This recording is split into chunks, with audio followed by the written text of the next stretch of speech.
Hello বন্ধুরা, wbporashona.com চ্যানেলে সবাইকে স্বাগত। আজ আমরা দশম শ্রেণীর ভূগোলের বায়ুমণ্ডল অধ্যায়ের একটি গুরুত্বপূর্ণ প্রশ্নের উত্তর তোমাদের সাথে আলোচনা করব। তবে সেটা করার আগে তোমাদের সাথে শেয়ার করতে চাই একটা বিশেষ বিষয়। wbporashona.com বাংলার প্রথম ডিজিটাল প্রশ্ন উত্তর সহায়িকা।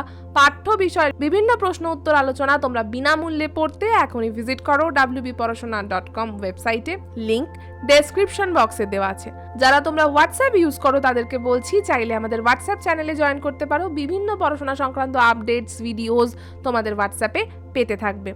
তাহলে চলো আর দেরি না করি শুরু করি আজকের আলোচনা। আজকের প্রশ্ন, বিশ্ব উষ্ণায়নের প্রভাব। এটা কিন্তু টিকা আকারে আসতে পারে, বড় প্রশ্নের আকারে দিতে পারে, যেরকম ভাবে মনে হবে তোমাদের প্রয়োজন সেভাবে লিখো।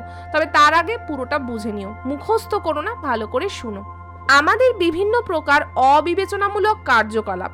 কেন কেন অবিবেচনামূলক বললাম? যেমন ধরো, অত্যাধিক পরিমাণে আমরা জীবাশ্ম জ্বালানি দহন করছি। নিজেদের লোভে বা নিজেদের প্রয়োজন বা স্বার্থে আমরা কিন্তু অত্যাধিক হারে বৃক্ষচ্ছেদন করছি। যে হারে বৃক্ষচ্ছেদন হচ্ছে সেই হারে কিন্তু বৃক্ষরোপণ হচ্ছে না। কৃষিকাজে রাসায়নিক সারের মাত্রাতিরিক্ত ব্যবহার করছি এবং ক্রমবর্ধমান নগরায়ন, এই সমস্ত কারণে কিন্তু বায়ুমণ্ডলে গ্রিন হাউস গ্যাসের পরিমাণের মাত্রাতিরিক্ত বৃদ্ধি করছে এবং যার ফলে বায়ুমণ্ডলের উষ্ণতা কিন্তু বৃদ্ধি পাচ্ছে। এর কিন্তু ভয়ঙ্কর কিছু প্রভাব আছে।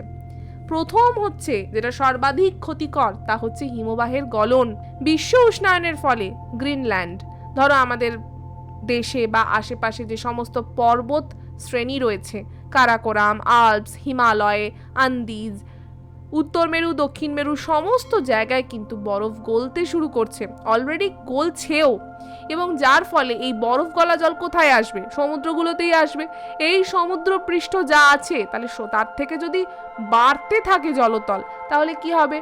যে সমস্ত দ্বীপ রাষ্ট্রগুলো রয়েছে বা উপকূলবর্তী অঞ্চল রয়েছে, তা কিন্তু নিশ্চিহ্ন হয়ে যাবে। অধঃক্ষেপণের প্রকৃতি পরিবর্তন। বায়ুমণ্ডলের উষ্ণতা বাড়লে বাষ্পীভবন বেশি হবে এবং বাতাসের জলীয় বাষ্প ধারণ ক্ষমতা বেড়ে যাবে। এর ফলে বৃষ্টি, শিলাবৃষ্টি, তুষারপাতের তীব্রতা বাড়বে এবং অধঃক্ষেপণের ক্ষেত্রে অসম বন্টন সৃষ্টি হবে। এটা আজকালকার দিনে কিন্তু ভীষণভাবে প্রাসঙ্গিক, কারণ আমরা দেখতেই পাচ্ছি যখন বৃষ্টি হচ্ছে, এমন বৃষ্টি হচ্ছে সব ভেসে যাচ্ছে, মানে যাকে বলে হরপাবান বা মেঘ ভাঙা বৃষ্টি। আবার কোথাও এমন শুকনো অবস্থা যে যেখানে সমস্ত ফসল জ্বলে যাচ্ছে, পুরো মাটি ফুটি ফাটা, অর্থাৎ খরার প্রকোপ দেখা যাচ্ছে। তাহলে নয় বাড়ছে নয় কমছে, কোনো ভারসাম্য অবস্থা কিন্তু আর পাওয়া যাচ্ছে না। এর কারণ কিন্তু বিশ্ব উষ্ণায়ন। বিপর্যস্ত জনজীবন। একটু আগেই বললাম যে হিমবাহ গলার ফলে সমুদ্রের উচ্চতা যদি বৃদ্ধি পায়, তাহলে কি হবে? উপকূলবর্তী শহর, বন্দর, নগর সব কিন্তু ভেসে যাবে। ফলে অনেক মানুষ বাস্তুহারা হবেন, প্রাণ হারাবেন। তাই জনজীবন কিন্তু সম্পূর্ণভাবে বিপর্যস্ত হয়ে পড়বে। আলোচনা এখনো বাকি, তবে তার আগে তোমাদের সাথে শেয়ার করব একটা অন্য বিষয়। সামনে মাধ্যমিক, তাই প্রস্তুতি হওয়া উচিত একদম সেরা। প্রস্তুতি কিভাবে নেবে? আমি তোমাদের হেল্প করছি। প্রতিটা বিষয়ের প্রতিটা অধ্যায় তোমরা ভালোভাবে পড়বে এবং সেই অধ্যায় কতটা তৈরি হয়েছো তার জন্য সেই অধ্যায়ের উপর টেস্ট দিও। কিভাবে দেবে? তার জন্য রয়েছে wbporashona.com। তোমাদের জন্য নিয়ে এসেছে চ্যাপ্টার টেস্ট ইবুক সিরিজ। পাওয়া যাচ্ছে দশম শ্রেণীর সবকটি বিষয়ের ওপর। কি থাকছে? প্রতিটা অধ্যায়ের প্রশ্নপত্র এবং তার উত্তরপত্র।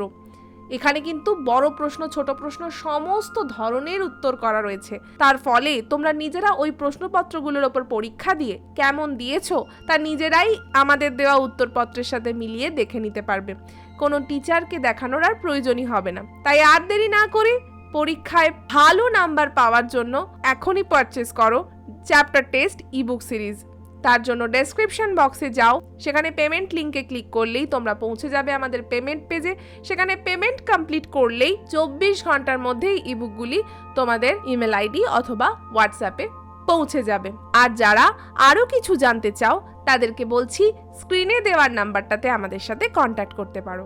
ফিরে এলাম আগের আলোচনায়। শস্যের উৎপাদনের হ্রাস বৃদ্ধি। উষ্ণায়নের ফলে বৃষ্টিপাতের পরিমাণ ও বন্টনের তারতম্য দেখা যাবে, একটু আগেই বললাম। এবার বৃষ্টির সাথে ডাইরেক্টলি রিলেটেড কে? কৃষি।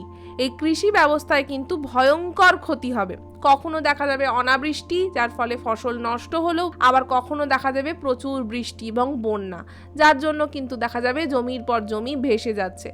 এই সবের কারণে কিন্তু শস্য উৎপাদন প্রসেসটাই ভীষণভাবে ব্যাহত হবে এবং যার ফলে প্রচুর মূল্য বৃদ্ধি হবে। পৃথিবীতে আগত বিকিরিত তাপের বৈষম্য। গ্রিনহাউস গ্যাসের উপস্থিতির ফলে পৃথিবীর বায়ুমণ্ডলে একটি আবরণ তৈরি হয়েছে, যার জন্য পৃথিবীর বিকিরিত তাপমাত্রার সবটা মহাশূন্যে ফিরে যেতে পারছে না। এর ফলে আগত ও বিকিরিত তাপের মধ্যে বৈষম্য সৃষ্টি হবে। এই অস্বাভাবিক বৈষম্য পৃথিবীর আবহমণ্ডলে কিন্তু জীবজগতেরই ক্ষতি ডেকে আনছে। আজকের আলোচনা তো এখানেই শেষ করছি। বায়ুমণ্ডল সম্পর্কিত যদি আরও কিছু প্রশ্ন পড়তে চাও তাহলে আমাদের ওয়েবসাইটে ভিজিট করো, লিঙ্ক ডেসক্রিপশন বক্সে দেওয়া রয়েছে। আর আজকের পর্ব কেমন লাগলো তা কিন্তু আমাদের কমেন্ট করে জানিও। ভালো লাগলে কি করবে? লাইক আর অনেক শেয়ার। যারা এখনও সাবস্ক্রাইব করোনি প্লিজ সাবস্ক্রাইব করে পাশে থাকা বেল বাটনটা ক্লিক করে দাও। আবার অন্য কোনো পর্ব নিয়ে ফিরে আসবো।